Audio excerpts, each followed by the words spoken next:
Eu continuo me chamando Ranulfo, sou casado com a Regina, pai da Sara e do Samuel. Obrigado pela garrafinha, é um presente para mim? Eu estou recebendo como um presente, só que está aqui pastores, né? Então não sei se eu vou ter que repartir, depois alguém me avisa, tá? Se for minha eu vou levar para casa. Queridos, que bom, né? Não é? Ah, que pena. Repartir, né? Tá bom. Deixa eu começar, né? Por uma tragédia, então. Eu perdi toda a mensagem na quinta-feira. Deu um pane no tablet, a mensagem sumiu, né? Então foi terrível assim para mim, porque foram quase 10 horas de trabalho ali que desapareceu. Mas aí teve uma irmãzinha de manhã que falou para mim, que bom que a mensagem sumiu, né? Então acho que deu certo, né? Então nós vamos seguir dentro daquilo que certamente Deus quer falar comigo e com você nessa noite. O nosso tema de hoje é Nasce o Rei, dentro desse embalo daquilo que é o Natal. Obrigado, filhinha. Dentro do nosso tema, Nasce o Rei, nós estamos baseados no Evangelho de Lucas, capítulo 2. Eu quero convidar você a ler junto comigo. E nós vamos, então, olhar para esse texto e extrair algumas verdades que vão fazer toda a diferença para a nossa vida como discípulos de Jesus. Evangelho de Lucas, capítulo 2, vai ser projetado aqui. Se você tiver sem Bíblia, você pode acompanhar. Evangelho de Lucas, capítulo 2. Naqueles dias, César Augusto publicou um decreto ordenando o recenseamento de todo o Império Romano. Este foi o primeiro recenseamento feito quando Quirino era governador da Síria. E todos iam para a cidade natal, a fim de se alistar-se. Assim José também foi da cidade de Nazaré da Galiléia para a Judéia, para Belém, cidade de Davi, porque pertencia à casa e à linhagem de Davi. Ele foi a fim de alistar-se com Maria, que lhe estava prometida em casamento e esperava um filho. Enquanto estava lá, chegou o tempo de nascer o bebê. E ela deu à luz a seu primogênito, envolveu em panos e o colocou numa manjedoura, porque não havia lugar para eles na hospedaria. Verso 8. Havia pastores que estavam nos campos próximos durante a noite, tomavam conta dos seus rebanhos, e aconteceu que um anjo do Senhor apareceu-lhe, e a glória do Senhor resplandeceu ao redor deles. E ficaram aterrorizados, mas o anjo lhe disse: não tenham medo, estou lhe trazendo boas novas de grande alegria, que são para todo o povo. Hoje, na cidade de Davi, lhe nasceu o Salvador, que é Cristo, o Senhor. Isto lhes servirá de sinal: encontrarão um bebê envolto em panos e deitado numa manjedoura. De repente, uma grande multidão do exército celestial apareceu com o anjo, louvando a Deus e dizendo: glória a Deus nas alturas e paz na terra aos homens aos quais Ele concede o seu favor. Quando os anjos os deixaram e foram para os céus, os pastores disseram uns aos outros: vamos a Belém e vejamos isso que aconteceu e que o Senhor nos deu a conhecer. Então correram para lá e encontraram Maria e José e o bebê deitado na manjedoura. Depois de o verem, contaram a todos o que lhe fora dito a respeito daquele menino. E todos os que ouviram o que os pastores diziam ficavam admirados. Maria, porém, guardava todas essas coisas e sobre elas refletia em seu coração. Os pastores voltaram, glorificando e louvando a Deus por tudo o que tinham visto e ouvido, como lhe fora dito. Você pode fechar o seu olho mais uma vez? Pai, a gente depende tanto do Senhor para falar e ministrar, e eu quero pedir que o Senhor possa alcançar agora o coração da tua igreja, e mais uma vez, pela tua graça, o Senhor possa ministrar o teu povo. Eu te peço isso no poder do nome de Jesus. Amém. Amém. Queridos, nós estamos então diante desse mês chamado dezembro, onde é rotineiro no nosso país celebrarmos o Natal. E quando nós pensamos então sobre o Natal e o que ele significa a cada um de nós, que representa não só o nascimento de Jesus, mas também todo o propósito do seu nascimento. Por que que ele nasceu? Qual foi a finalidade? Com que propósito? E quando nós olhamos então para as Escrituras Sagradas, nós vamos perceber que havia já uma profecia no livro do profeta Miqueias, capítulo 5, verso 2, que era nessa cidade de Belém da Judeia, aonde haveria de nascer o Salvador do mundo. Quando nós olhamos as Escrituras, e ela vai nos sinalizando, que o nascimento de Jesus, ele foi algo projetado, planejado pelo Deus Criador dos céus e da terra. Então eu quero olhar para esse texto do Evangelho de Lucas, capítulo 2, e tirar algumas lições que com certeza elas dizem muitas coisas em respeito à nossa vida, em respeito à maneira como nós olhamos para Deus e a maneira como nós também passamos esses dias de Natal e temos que fazer essa reflexão sobre o que de fato significa e representa o Natal para a vida da igreja. E a primeira lição que eu quero extrair desse texto é de que Deus, ele é soberano na sua vontade. Quando nós olhamos para esse texto, nós conseguimos perceber que nada do que aconteceu em Belém da Judeia, o tempo, a época, o local, a cidade, o fato histórico, o contexto aonde Jesus veio para nascer, tudo isso estava dentro da soberania de Deus.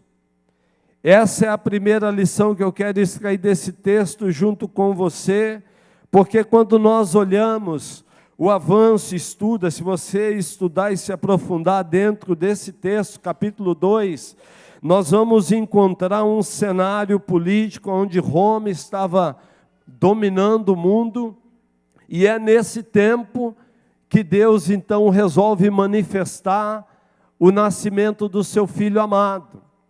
Agora olha que interessante, resolve manifestar numa cidade com o nome de Belém da Judeia.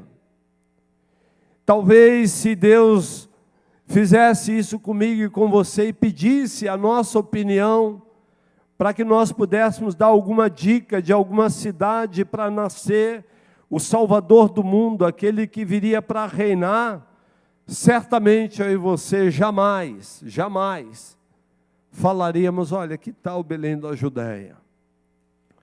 Por que que Deus, na sua soberania, escolhe uma terra, um lugar sem expressão alguma, para manifestar a vinda do seu Filho?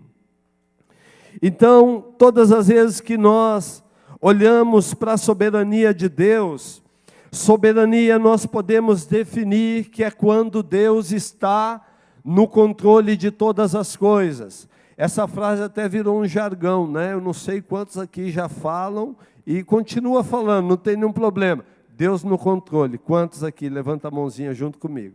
Muito bem. A gente precisa confiar nisso. Deus no controle, não pode ser uma frase da boca para fora, mas que lá no coração, no íntimo do nosso ser, Nós acreditamos mesmo de que Deus, Ele não perde nenhum detalhe da nossa história, da nossa vida. Ele está no controle, por mais que a tragédia bate lá na nossa porta. Ele está no controle, Ele é soberano. E quando nós olhamos para o nascimento de Jesus em Belém da Judéia, vai se revelando então de que Deus, Ele é soberano. Ele é Senhor de manifestar a sua glória naquela cidade. Talvez eu e você pudéssemos perguntar, mas por que não num outro lugar? Por que não nos palácios de Jerusalém? Por que que Deus escolhe um lugar sem expressão para que o seu filho pudesse vir a esse mundo? E vamos pensar aqui, tentar imaginar de que a Trindade estava reunida e Jesus tinha toda a autonomia para falar, olha, eu vou, mas eu não quero nascer em qualquer cidade não, de pé rapado, eu não quero esse negócio comigo não. Olha, eu quero um pai, mas eu quero um pai abastado, eu não quero pai carpinteiro não. Tenta imaginar isso. Ele era Deus. E olha que plano divino de trazer a revelação para uma cidade sem expressão. Olha o lugar onde ele nasce, num coxo, aonde os animais se alimentavam. O que isso tem a ver comigo e com você quando nós estudamos sobre isso, sobre a soberania de Deus? É que quando nós olhamos para a nossa história de vida, o lugar onde você nasceu, quem são os seus pais, os seus irmãos, todo o contexto onde você foi criado, não houve erro da parte de Deus. Deus estava e continua com o controle da sua vida nas suas mãos. Ele é Deus e Ele é Senhor. Não houve erro. Pessoas que às vezes vão olhar para o passado e vão dizer e vão questionar, Deus, mas, puxa, podia ser diferente, né? Não tinha uma família menos atribuladinha não para eu nascer? Pensa aí na tua família, né? Não tinha um nome mais impactante para mim? Pessoas que hoje querem trocar os seus nomes, porque tem vergonha, não gosta. Faz sentido isso para você? Irmãos que dizem, meu Deus, mas por que eu fui ter irmã? Por que eu fui ter irmão? Por que eu não fui filho único, filha única? É assim ou não? É gente que começa a olhar a sua história e começa a achar pelo em ovo, quando não tem. Mas quando nós compreendemos o que é soberania de Deus, nós passamos a acreditar que não houve falha no plano divino. E a gente consegue virar a página para viver tudo aquilo que Deus tem para a nossa história. É quando nós conseguimos olhar para essa soberania do nascimento de Jesus, que mostra que Deus não errou com ele e também não errou com a mim e com a sua vida. A sua história não fugiu do plano soberano de Deus. O Salmo de número 139, o salmista expressa dizendo assim que todos os dias da minha vida, tenta anotar isso, grava isso como uma reflexão daquilo que é a soberania de Deus na tua vida. Salmo 139, verso de número 16, diz assim: os teus olhos viram o meu embrião, todos os dias determinados para mim foram escritos no teu livro, antes de qualquer deles existir. Você compreende isso, que antes da minha e da sua existência, os nossos dias já estavam escritos, determinados pelo Deus Altíssimo. Independente das tragédias, dos traumas, dos abusos, Deus sempre esteve e está no controle. Você e eu precisamos marcar isso daqui, não está acontecendo nada fora da rota e do controle divino. Então a primeira lição é essa, de que Deus, Ele é soberano sobre a nossa história de vida. Ele não perdeu o controle da nossa história. Ele sabe de todas as coisas. O segundo ponto que eu quero ressaltar como lição para nós nesse texto de Evangelho de Lucas, capítulo 2, é que Deus escolhe o improvável e usa o improvável para manifestar quem Ele é. O lugar era improvável para o nascimento do Filho amado do Pai, uma manjedoura, lugar onde os animais comiam. Como pode o Salvador do mundo nascer nesse lugar? Aquele que veio para impactar a história, salvar a humanidade. Como é que pode? Que lição que o Deus Todo-Poderoso quer dar para a humanidade de humildade e simplicidade de Jesus. Aquele que é Deus vem para nascer numa cidade sem expressão, mas vem para nascer também numa manjedoura. Num lugar onde não era para gente, era para bicho, para animal. E quando eu penso sobre isso, eu penso que era um lugar sujo. Era o lugar onde os animais tinham o seu curso de viagem, ali eles paravam para descansar e depois seguir viagem. E quando eu trago para minha reflexão, eu fico pensando, gente, eu viajo na maionese. Porque eu vejo Deus visitando a minha e a sua vida na nossa sujeira de pecado, para nos resgatar lá. É aí que se manifesta o amor de Deus. Um Deus que visita eu e você na nossa sujeira, na nossa podridão de alma, para nos resgatar lá, para manifestar o seu amor. Quem sabe então nós aprendemos sobre isso, que Deus escolhe lugares improváveis, pessoas improváveis para manifestar a sua glória. Talvez a gente tenha uma compreensão melhor de Filipenses capítulo 2, do verso 6 a 9, que diz que o próprio Deus, Ele deixa, não de ser Deus, mas Ele deixa as suas prerrogativas de ser Deus, toma forma de homem, Ele se esvazia a si mesmo, Ele se humilha para vir a esse mundo e manifestar quem Ele é, o Deus Salvador. Tenta imaginar isso. É incompreensível para a mente humana que aquele que é Deus foi capaz de fazer isso. Ele desce para se igualar a nós, para alcançar o nosso coração. Ele se esvazia, Ele é humilhado. Deus escolhe então uma forma improvável e incompreensível de revelar quem Ele é. Deus resolveu revelar a sua glória do seu Filho em uma manjedoura, não foi nos palácios de Jerusalém, mas foi num coxo, num lugar onde animal se alimentava.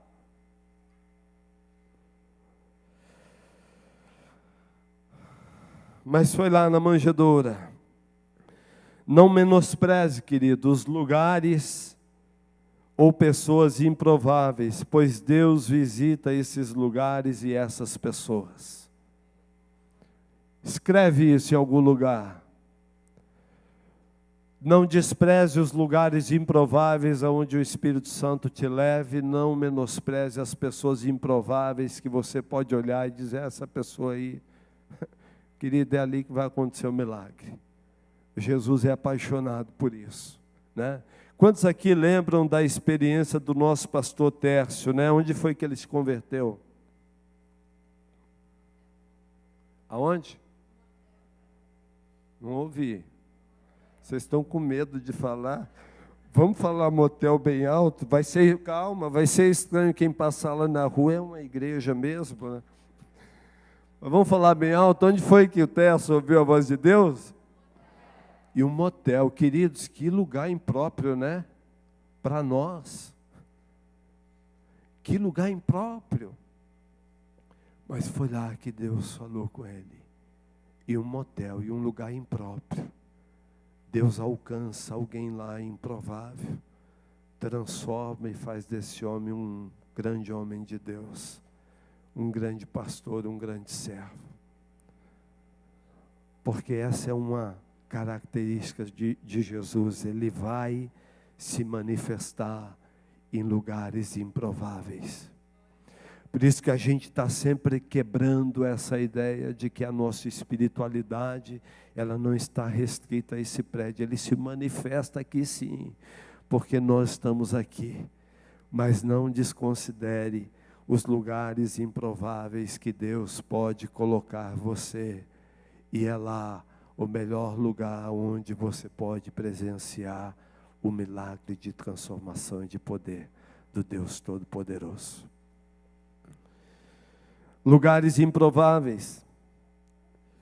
Ontem eu estava no cabeleireiro, dando um tapa, né? Ficou bom, igreja? Não foi isso que falaram de manhã. Obrigado pela generosidade de vocês, viu? A minha esposa disse que esse corte aqui é quengo de coco. Vocês sabem o que eu passo lá em casa. Diz que no Nordeste é assim, né? Pegava um coco, quebrava ele, colocava e ia cortando só em volta com a navalha, né? Então diz que está parecido. Mas por que eu estou falando isso para vocês? Porque ontem o cabeleireiro cortando, fazendo esse corte aqui diferenciado, né? Eu tentei saber qual é o nome do gaúcho para esse corte aqui, eu não vou falar para vocês, que vocês vão ficar com dó de mim. E aquele jovem me contando a história dele, ele, pastor, eu me converti, eu era usuário de droga, ele contando para mim, cortando o cabelo, e dizendo para mim, eu estava sentado dentro de um lixão, com 10 reais no bolso para usar a próxima pedra de crack. E eu olhei para o céu, ele contando isso para mim, eu sentado naquele lixão. E ele disse que ele olhou para o céu e falou, Deus, me ajuda. Eu não aguento mais essa vida, o casamento já quebrado, a mulher já tinha ido embora. E ele disse que o Espírito Santo soprou e falou com ele naquele lixão. Olha que lugar improvável para Deus falar. Deus falou com ele, volta para a tua casa, fala para a tua mãe, ligar para o teu irmão e pede que você quer se internar numa fazenda. E ele disse que volta para casa, diz isso para a mãe, o irmão liga para a fazenda, ele passa na internação, se recupera, volta, restaura o casamento. Hoje vai fazer 5 anos que ele está limpo para a glória de Deus. Porque Deus vai buscar homens e mulheres em lugares improváveis e vai transformar essas pessoas para o louvor da sua glória. Um lugar improvável é um lugar perfeito para Deus manifestar o seu poder transformador. A nossa igreja aqui temos o nosso trabalho não só na CASEF, que é o presídio para as meninas menores, mas também no presídio Madre Pelletier. E nós tivemos a oportunidade de estar lá segunda-feira. E eu não sei se você sabe disso, mas dentro do presídio você tem um cenário onde estão as mulheres sentenciadas, mas tem algumas que não podem conviver, é o que eles chamam de seguro. Essas mulheres ficam isoladas. Foi tão triste para a nossa equipe, estando lá quinta-feira, e perceber que algumas daquelas mulheres não podiam participar de um culto, porque elas não podiam se relacionar com as outras detentas, porque elas corriam risco de vida. Aquilo angustiou tanto o meu coração, que eu virei para a Kelly, que é a nossa missionária lá no presídio, e falei, Kelly, está errado isso. Dá um jeito aí, liga para a direção, a gente precisa fazer alguma coisa para essas mulheres. E foi tão lindo, igreja, que a Kelly ligou, a diretora abriu a segunda-feira e nós fizemos uma mesa tão bonita, com comida. E nós estávamos lá como igreja, foi tão lindo perceber quando aquelas mulheres entraram e elas não tinham palavras para expressar aquilo que elas sentiam. Igreja, Jesus estava lá. Eu quero te convidar como um desafio aí já para 2019. Coloca na tua agenda aí para você começar a pisar em lugares improváveis. Se você não viu Jesus ainda, você vai ver lá.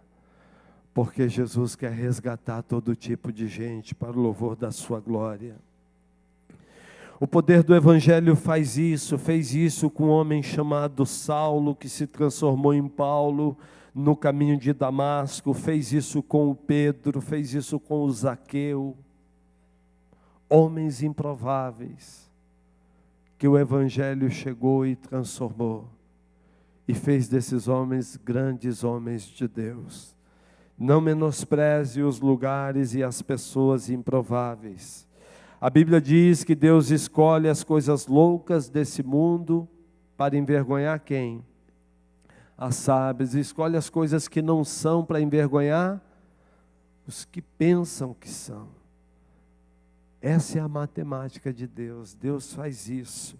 Então, lembrar do Natal, lembrar que nasceu o Rei, é lembrar que esse Rei está nascendo todos os dias espiritualmente no coração daqueles que se quebrantam e que se entregam a esse Deus Todo-Poderoso. Terceiro, Ele veio para ser Salvador. Quando nós pensamos que Jesus veio para nos salvar, nós devemos ampliar mais essa pergunta acerca da salvação. Devemos ter uma compreensão maior, ou seja, salvar do quê? Salvar para quê? Salvar de quem? Para que Ele veio? Qual é o propósito da salvação?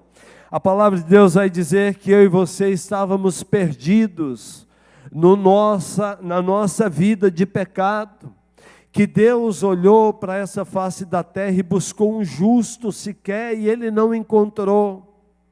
A Bíblia diz que o nosso pecado fez separação entre nós e o nosso Deus. Isaías 59:2. Havia um abismo entre nós. E a Bíblia diz que esse pecado, ele tem um salário, tem morte. Agora não é uma morte somente física, é a morte espiritual. É a morte que é capaz de nos separar do Deus Criador, de um relacionamento real, vivo com Ele. A Bíblia diz então que Ele morre, Ele vem para nos salvar dessa vida de pecado e nos dá uma vida de santificação. Ele vem para promover reconciliação entre o nosso coração e o coração de Deus. Ele vem para nos salvar do mundo que a Bíblia diz que é o mundo jaz do maligno. É você olhar para esse mundo, o curso desse mundo, os valores desse mundo e perceber que os valores do reino de Deus, eles são opostos a esse mundo. Jesus veio para nos salvar desse mundo também, porque a Bíblia diz que quem está regendo ele é Satanás. Eu gosto de dizer isso para algumas pessoas, que no mundo espiritual, você não tem um muro onde você fica em cima, dizendo Deus é bom e o diabo não é mau, Deus é bom e o diabo não é mau. Você não tem, você tem que tomar partido. Ou Deus governa e rege a tua vida, ou Satanás vai ter influência espiritual sobre a sua vida sim. Não tem um lugar onde o ser humano pode se esconder e dizer eu não sou de Deus, mas também não sou do diabo. Não tem esse esconderijo. Ele veio para nos salvar então das mentiras pregadas nesse mundo. Quando a Bíblia diz que eu e você, depois que nós abraçamos a fé, nós estamos vivendo nessa terra como forasteiros, de passagem. Ele veio para nos salvar de nós mesmos. Provérbios capítulo 14, verso 12, diz assim: há caminho que aos olhos do homem parecem bons, mas o fim dele é um caminho de morte. É você planejar a sua vida, fazer os seus planos e dizer esse é o meu caminho. E você vai, mas você está indo sem Deus. A Bíblia diz que esse caminho ele pode te levar à morte. E aí a Bíblia diz que Deus, por nos amar tanto, Ele intervém. Ele vem nesse caminho de morte. E muda o curso da nossa vida. E nos tira do destino da morte e nos aponta para a cruz, para a vida. Jesus. Ele veio para nos livrar de nós mesmos. Tenta imaginar isso. Você sem o Espírito Santo, sem Jesus, você, olha, é uma bomba nessa cidade. Você pode fazer um estrago. Sim ou não? Ou é só eu? Todos nós temos o potencial para fazer o mal. Então essa presença de que Deus, Ele se manifesta para nos salvar de nós mesmos. Ele também veio para nos salvar do inferno. Apocalipse 21, verso 8, diz assim: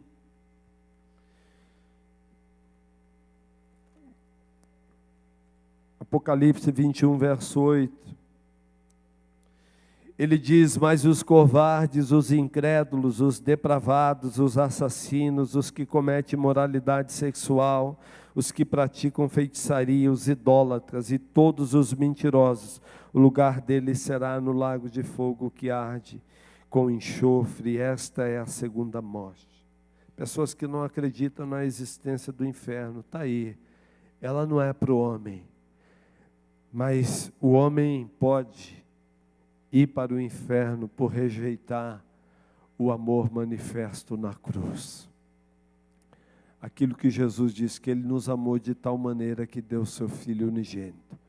Para todo aquele que nele crê, não, mas tem a vida eterna. E o verso 17, na maioria das vezes, nós não lemos, mas ele diz que, no verso 17 do capítulo 3 de João, ele diz assim: pois Deus enviou o seu Filho ao mundo não para condenar o mundo, mas para que o mundo fosse salvo. Ou seja, primeiro propósito de Deus salvar por meio dele. Verso 18, quem nele crê não é condenado, mas quem não crê já está condenado, por não crer no nome do Filho unigênito de Deus. É isso, o inferno é uma realidade para aqueles que rejeitam o amor e a graça do Deus Todo-Poderoso. Quarto e por último, eu quero chamar a banda para cá, por gentileza. Quarto e por último, Ele nasceu para ser Senhor.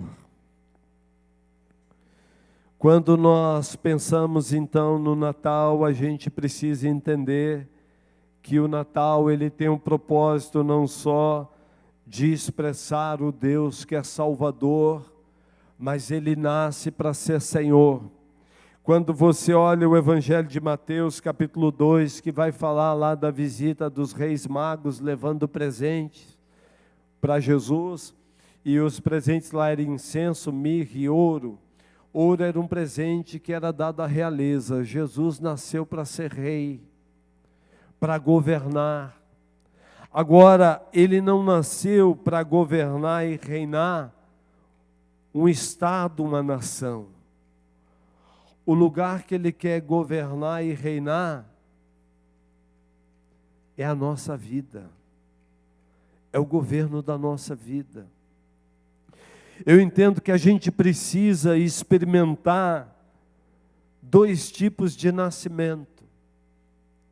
O primeiro nascimento é quando você reconhece Jesus como teu Salvador. Você se rende a Ele, você se entrega a Ele, você crer na mensagem da cruz.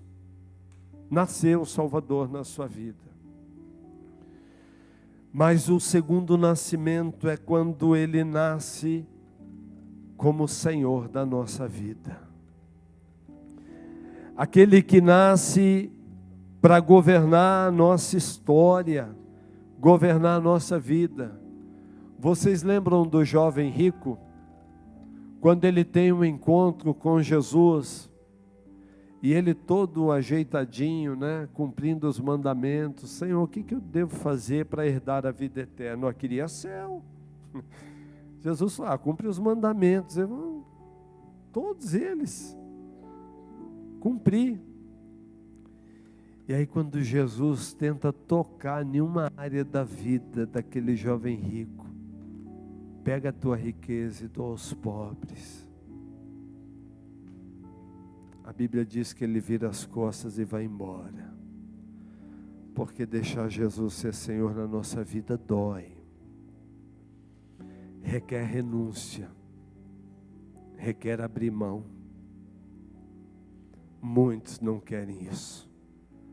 Jesus ser Senhor. E quando Ele é Senhor, igreja, Ele vai contrariar muitas vezes a nossa vontade. Porque a vontade boa, perfeita e agradável não é a nossa, é a dEle. Ele nasce para ser Senhor. Agora olha que interessante que lá mesmo, no capítulo 2 e no verso 7, é um detalhe tão pequeno, mas que ele diz muita coisa, que o verso 7 do capítulo 2 diz que não havia lugar para eles na hospedaria. Quando eu me deparo com esse texto, eu fico imaginando assim, gente que eu quero, Jesus é meu Salvador, mas quando é para ser Senhor, não, Jesus, aqui não tem lugar para você. Está lotada a minha vida, eu domino bem essa área. Eu sei cuidar bem do meu casamento, dos meus filhos, das minhas finanças, da minha profissão, das minhas emoções. E aquele que é Senhor não aparece, ele não nasce como Salvador, como Senhor. Eu quero orar com você nessa final de tarde, noite. Eu quero te convidar a essa reflexão sobre o Natal, que o Natal ele possa passar a ter esses significados, essas verdades espirituais sobre a tua vida. A verdade de que não houve erro na tua história. Se você carrega esse fardo, ou luta com isso, o Espírito Santo está te convidando hoje a virar essa página. Deus, Ele é soberano na sua história de vida. O que vale é o que Ele vai fazer daqui para frente, creia nisso. Vira essa página, para de ficar buscando o culpado pelos erros do passado, por aquilo que aconteceu, uma fatalidade, uma tragédia. Vira a página, confia. Sai da insatisfação e acredita na soberania divina. Pede para o Espírito selar a tua vida com essa palavra de que Deus é soberano.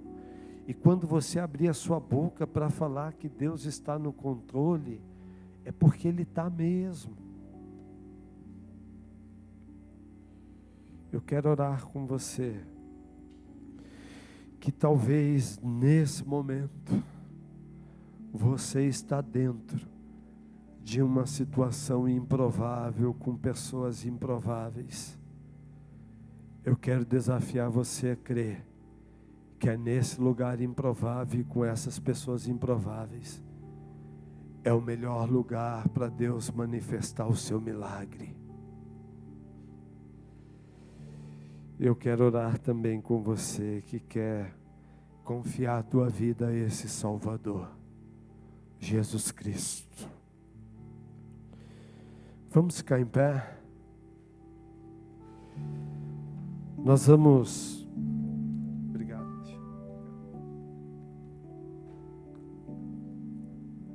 Eu quero terminar com a oração, mas eu tenho que te convidar a isso. O que o Espírito falou com você? E o que você vai fazer a respeito disso? Quais são áreas da sua vida que Jesus, Ele quer ser Senhor? E que hoje também Ele está batendo e está falando, filho, filha, eu quero cuidar dessa área da tua vida também. Se Deus falou com você de alguma maneira, se você quiser, enquanto nós adoramos, que Ele é o nosso bom Pai, nós queremos orar com você no final, amém?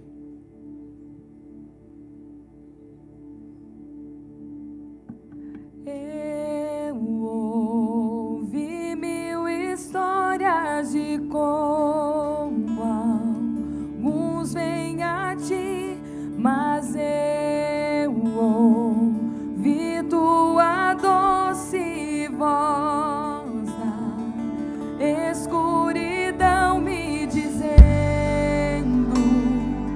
que se agrada de mim, que eu nunca Deus falou, pode sair, vem, nós vamos orar com você. Tu és um bom, bom Pai, é quem tu és, é quem tu és, é quem tu és. Eu sou amado por ti, é quem eu sou, é quem eu sou, é quem eu sou. Tu és um bom, bom Pai, é quem tu és, é quem tu és, é quem tu és. Eu sou amado por ti, é quem eu sou, é quem eu sou, é quem eu sou.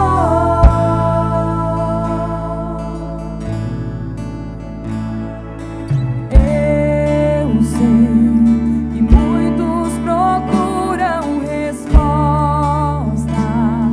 em todo lugar, mas eu sei que nós procuramos respostas. Só tu podes dar, tu sabes tudo que eu preciso antes de eu falar. Tu és um bom, bom Pai, é quem tu és, é quem tu és, é quem tu és. Eu sou amado por ti, é quem eu sou, é quem eu sou, é quem eu sou. Tu és um bom, bom Pai, é quem tu és, é quem tu és, é quem tu és. Eu sou amado por ti, é quem eu sou, é quem eu sou, é quem eu sou. És perfeito em tudo que faz, és perfeito em tudo que faz, és perfeito em tudo que faz pra nós. És perfeito em tudo que faz, és perfeito em tudo que faz, és perfeito em tudo que faz pra nós. Tu és um bom, bom Pai, é quem tu és, é quem tu és, é quem tu és. Eu sou amado por ti, é quem eu sou, é quem eu sou, é quem eu sou. Pai, nós cremos nisso, nós cremos nisso. O Senhor é o nosso bom Pai, o bom Pai que está escrevendo uma nova história na nossa vida. Pai, nós nos rendemos a Ti. Nós queremos celebrar não só, ó Deus, o Teu nascimento ali em Belém da Judéia, mas o dia em que o Senhor nasceu no nosso coração, para ser não somente Salvador da nossa vida, mas Senhor dela também. Pai, nós consagramos os Teus filhos e filhas aqui na frente agora. O Senhor conhece o coração, o que cada um está colocando diante do Senhor, e nós pedimos que o Senhor possa remover tudo aquilo que não é Teu e encher o coração do Teu povo, da Tua igreja, encher de esperança, de verdades que vêm do alto, de que nós somos filhos e filhas amadas do Senhor. Faz isso com a vida da Tua igreja, nos ajuda a viver nessa terra, andando nela, olhando não só para lugares e situações improváveis, com pessoas improváveis, e crendo, Senhor, crendo que é nesses lugares que o Senhor quer se manifestar a sua glória. Faz isso conosco, é a nossa oração, no poder do nome, que é sobre todo nome, o poder do nome de Jesus. Amém.